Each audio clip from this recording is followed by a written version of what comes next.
welcome back to Hormetic Monks, episode 28. I am doing this one alone, so Jacob is not here today. He's been caught up and busy in some other things, so we'll be taking it kind of step by step and seeing where things go. But but yeah, I'm just gonna knock this one out myself, and we'll see what guests we have in the future. But we're gonna continue to do this every week, and we'll see how it goes. But yeah, this week been kind of busy, and been trucking. Obviously, did some golf with the family. Just earlier today at Three Fires in Holland, and that was pretty fun.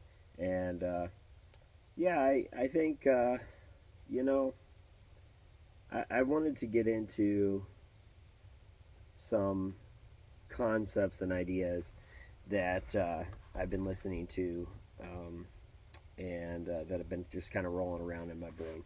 Um, there's a guy, actually. He's an Indian guy, named Kapil, and I may be butchering the pronunciation, but Kapil Gupta, and he has some very interesting outlets looks on life, and and I'd like to kind of explore some of those. Everybody should go and listen to him themselves. This is kind of just my take on some of his ideologies, and how it fits into my life, and perhaps maybe it would benefit you guys as well. Um, so where to start? So he is a performance coach, even though he would not probably like that phraseology. He helps some of the top athletes and businessmen and women around the world, primarily with psychology and kind of getting their head straight going into a game or going into a business meeting. And so, probably the first concept that I'd like to broach is this concept of competition. So, if you're playing golf, if you're Tiger Woods, and I'm gonna be kind of ripping off everything that he said and kind of fitting it into my own narrative. But if you're in a competition, say golf, his concept is that competition is fine. It really doesn't matter if you want to be competitive with your co-players in the game of golf or business, and you're motivated primarily by winning or beating them, being in the lead, out and ahead of the pack. That's fine. There's nothing wrong with that. But it is suboptimal, and this is why. And he actually gave this example, so I'm going to give the exact one. But if you're Hussein Bolt, which is he's a sprinter, then and you're one of the fastest, if not the fastest, athlete runner in the world, and he is in a race, and he hears the gunshot, starts running, passes. Say there's 4 or 5 people ahead of him, passes them, passes them, passes them, passes them, gets up to the front, passes that last one, is now in the lead. He slows down just a little bit. And the reason why he slows down, it's almost like a subconscious thing that he slows down a little bit, because he kind of looks around him and goes, "Oh, there's nobody beside me. I'm in the lead. I've got this." And maybe he'll still win. Probably will still win. But he won't be all that he could be if he was just running instead, just for the love of running, just to go as fast as possible.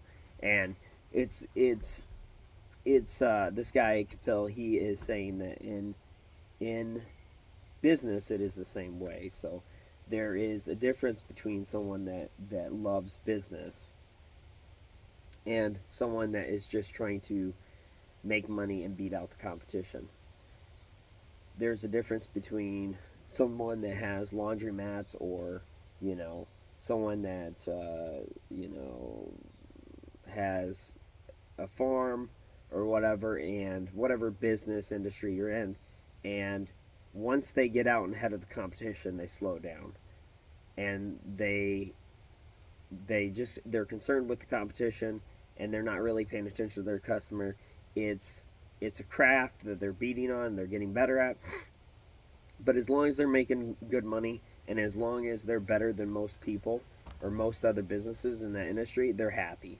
There's a difference between that and someone that is in love with agriculture, in love with their farm. They just want to be on their craft to the point of excellence, and it really doesn't matter if they have competition or not. It doesn't matter if they're the best in the industry or not. They just want to get better. And so that's one of his concepts. And I think it's a valid concept. The or it's a good idea. I think it's a good idea to look at life through that lens, to where you're actually getting into an industry, and you're not worried about if you're in lead, or if you're already ahead of the competition. You just want to keep going, leave nothing in the tank, just keep going. I think that speaks to me, and it resonates with me deeply. um, there's another idea that dovetails into that, which is that if you are if you are concerned with the competition and you're falling behind, then it's going to make you feel really bad emotionally. And if you're ahead, then it's going to make you feel really good emotionally.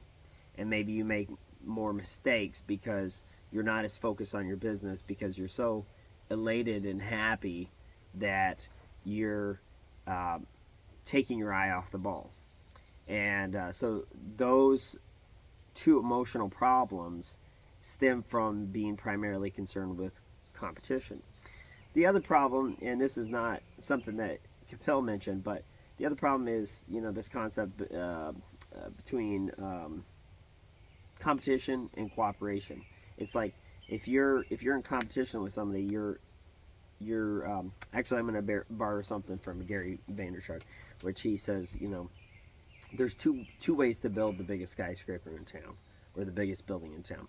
One is that you build the biggest building in town, or skyscraper in town. The other is that you tear everybody else's down to the point where your average or below average skyscraper or building or business or what have you is now the biggest in town. That is not a good way, in my opinion, to go about business or about life in general. So I think that's interesting.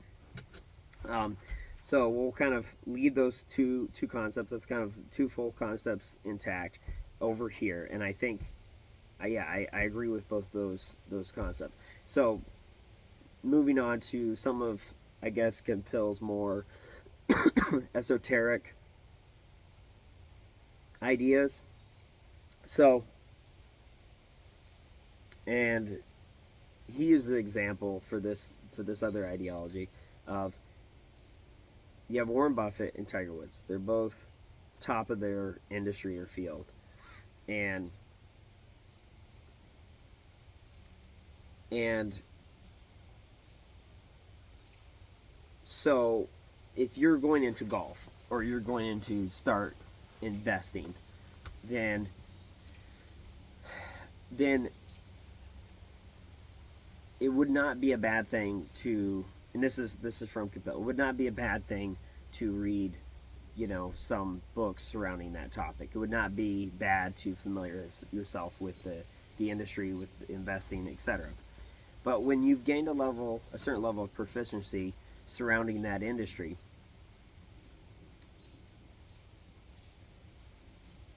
then these books, or even coaches that are going to try to critique your style or the way that you do things, are not helpful. And this is the reason why. If you asked Warren Buffett, or you asked Tiger Woods, how say Warren Buffett, how are you doing your investing? He actually, it's so complicated, and he's been doing it for so many years that he actually probably doesn't fully know himself. There's there's so many little minute details. There's so many little minute little eccentric things that he does when it comes to how he approaches investing or how he looks at a business, that it cannot be transmuted through our verbal language. And the same with Tiger Woods. There's just as many details about how he moves his body when he hits the golf ball that it it cannot be communicated verbally. And if you ask them, please teach me how to invest, or teach me how to hit a golf ball appropriately, you're kind of forcing their hands. So they will give you some sort of verbal narrative on how they do it, but all of the subtleties of what make them so successful in that field cannot be relayed. And so you will take in that information and you'll go and try to apply it when you go golfing, like I just did today, and you won't be a Tiger Woods. And you can go and you can read Warren Buffett's books on investing, or maybe even Charlie Munger's book on investing, Poor Charlie's Almanac. You could read that book, but there's too many subtleties that you're not going to be able to replicate their success. And so you must forge your own path. After you get to a certain level of proficiency, you must throw out other people's opinions and systems and strategies and standards, and you must come up with your own. And at some point, if you do it long enough, decades later, you will have, if you have enough desire, you will have come into success, or you will have not. And if you have, you will then be like Warren Buffett or Tiger Woods. You will have, through the years and through experience, picked up these subtle details that have been repressed and pushed into your subconscious that you don't even think about you don't even think about it when you do it, and it'll be your own unique style. So I think for me, that was when I was listening to Kapil, that was kind of like an aha moment. It was like, that totally clicks.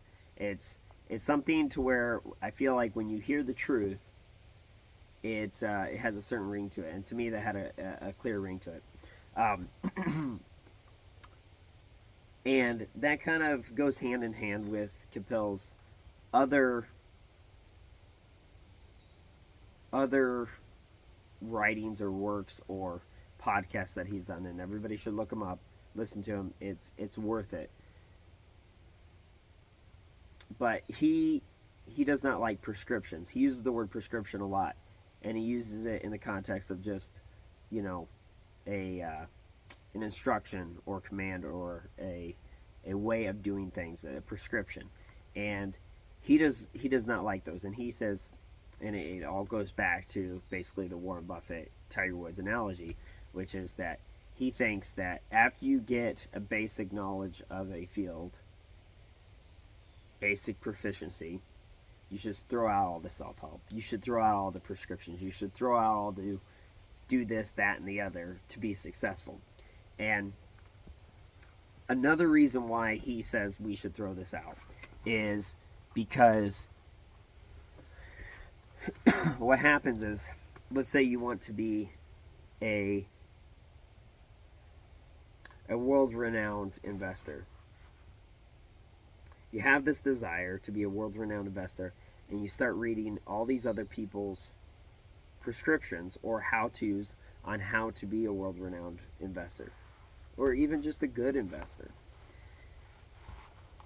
And instead of instead of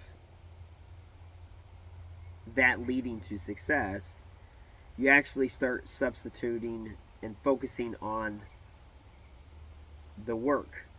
You start focusing on the strategies of other people. You start focusing on the systems and the principles of other people, and you think, okay, if I do 10 minutes of meditation in the morning, and I do, you know, breath work, and then I do an ice bath, and then I call 15 people, and then this, and this, then I'll be successful because Gary Vaynerchuk told me so, or you know, Grant Cardone told me to. I'll be successful in real estate if I just do this, this, and this. I took his program. This is what he says to do, and we're gonna do that.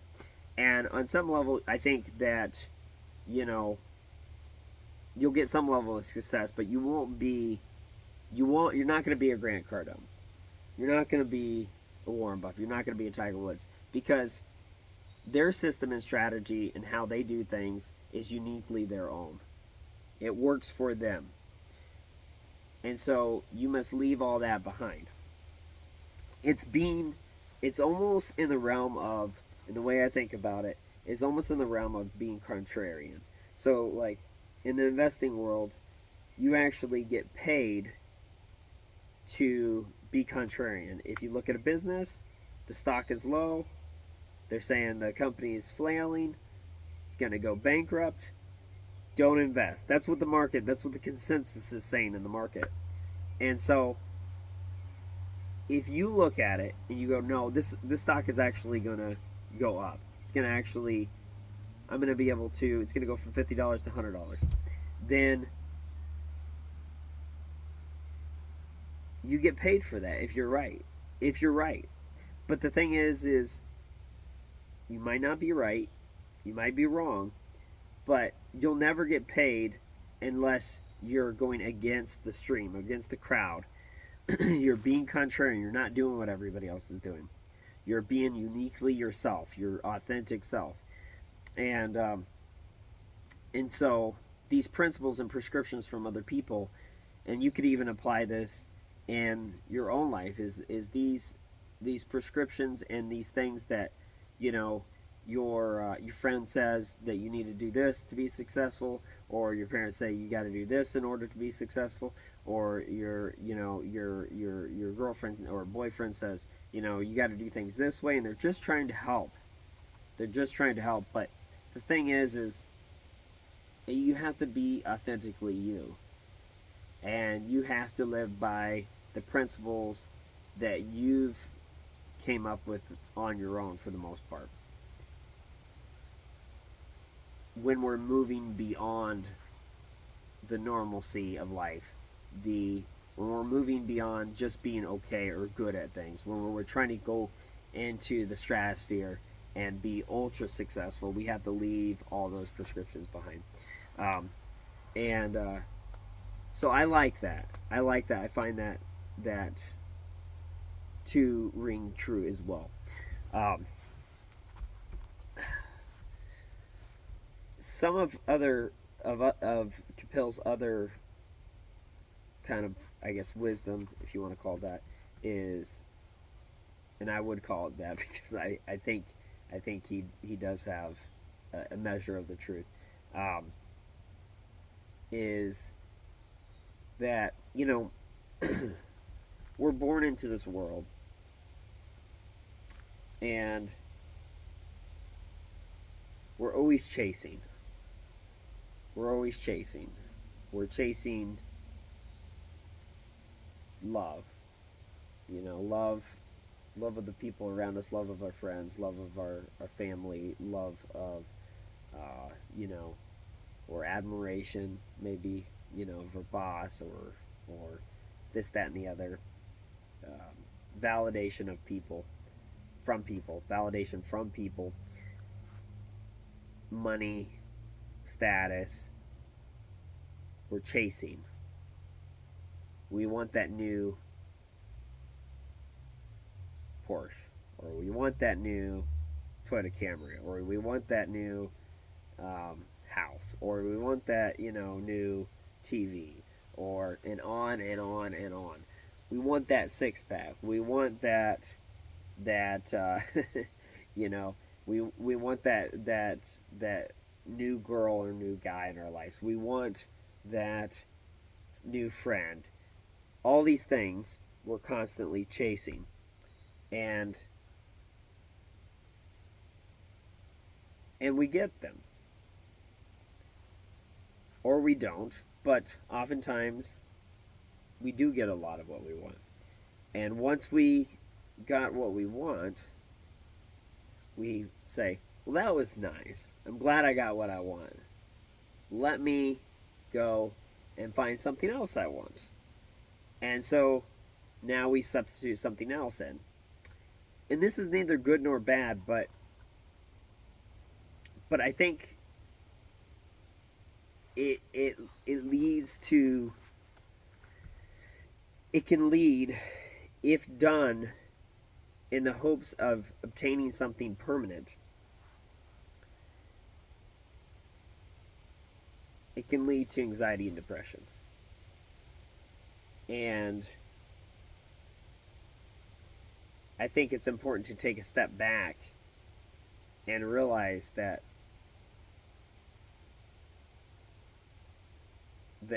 none of these things, and this is Kapil too. I'm kind of sort of talking of what I believe, but it's kind of because of what I heard Kapil say. So these are all rooms with doors that we open, and we expect to find treasure, or we expect to find, satiety. We expect to be satiated. We expect to be finally secure, be finally safe, be finally loved, and life is in a state of flux.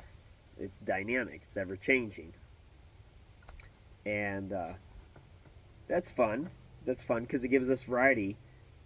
But ultimately, not to be dark, but we are on a pathway of entropy, and entropy is basically just the physics concept that everything tends towards disorder. And as humans, as we get older, we tend toward disorder. Our bodies decline, our mental faculties decline. If you don't take care of your house, it declines. If you don't take care of your car, it declines. Everything requires external input and energy into a system to decrease chaos and increase order. And so, really, if you think about it, these things that we chase, they can't really truly give us anything of value. They give us temporary value, but never permanent value. If you get healthy, you exercise and you diet, it will give you temporary health. But you too will tend towards chaos and death. If you are very diligent at work and maybe build a business,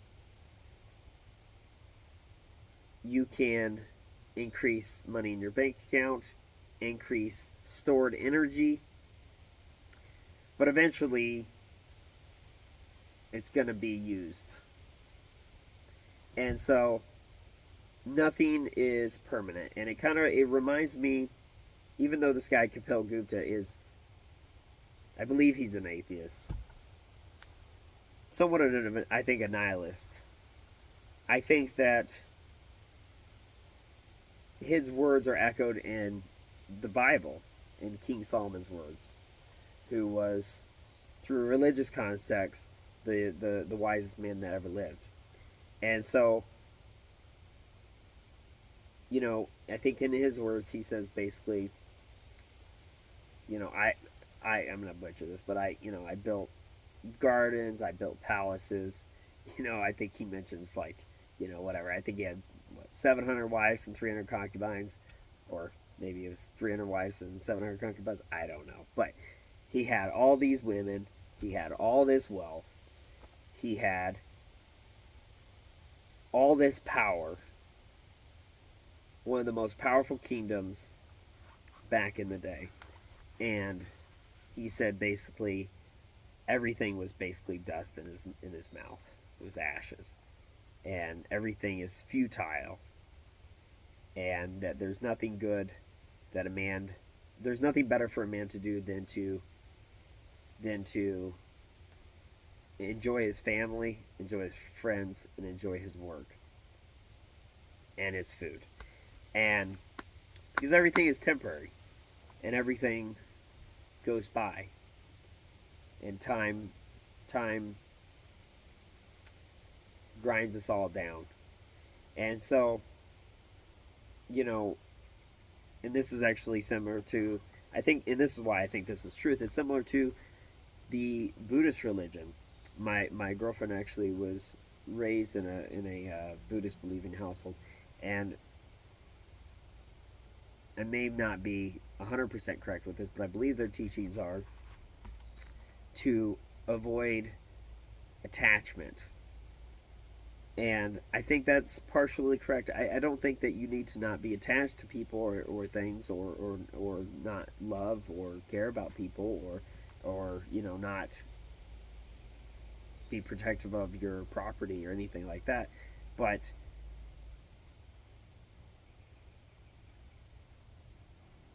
these things are but moments in time. They're but moments in time. And they too will pass. And either your girlfriend or wife will leave you, or your husband or boyfriend will leave you, or they'll die. And or you'll leave them. Either your house will burn down, or your crops will be destroyed, or taken away. And not all of these bad things will happen to everybody's, or in everybody's life, but all of these bad things have happened to somebody. And even if your life is just filled with blessings and nothing is ever taken away from you, which I think everybody has suffered loss, you will personally eventually die and leave this world. And so,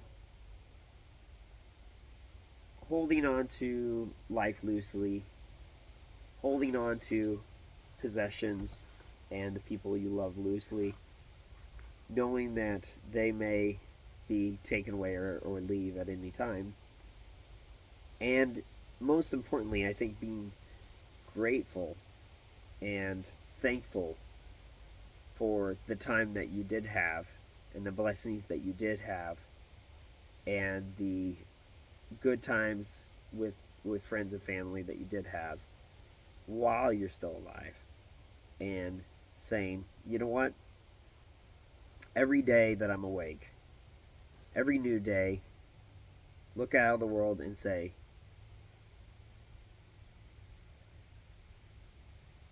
there's been a lot of good things in my life that have happened, a lot of bad things in my life that have happened, but it's enough. I am full. I've gotten enough pleasure in life. I've gotten enough good times. I've gotten enough laughs. I've gotten enough love. I'm full. I don't need any more. So that when it is time to let go and it is time to say goodbye, that you won't be still chasing foolishly for one more laugh, for one more hug, for one more kiss, for that one more paycheck, for that one more drink, for that, you know, one more time with the boys, or with, you know, your friend group, or, you know, or etc. You'll say, that was an amazing ride, and it's enough. It is time to go home and leave this earth gracefully. Leave that relationship gracefully. Leave that place gracefully. Leave that employment gracefully. Leave that business gracefully. Shut it down gracefully. Turn off the lights gracefully, as the lights outside are going down because the sun is disappearing, and it's the end of today. And saying, today was enough, and being grateful for it, and leaving with a smile. So, I think those are just some of the concepts of Kapil Gupta. He is, I think, one of the most insightful, unique, brilliant philosophers / businessmen that I think I've heard for quite some time. And you know, I'll leave you guys on that note, and I hope you'll be listening to this on Monday, so I hope you had a good weekend. And I definitely did, and it was enough. So we'll talk to you guys again in episode 29, and I think this is it for episode 28. So peace, take care. Dude, this guy is wild. So cool. Look at this. Feel like you're in Jurassic Park or something. And look at those claws. That guy is an animal.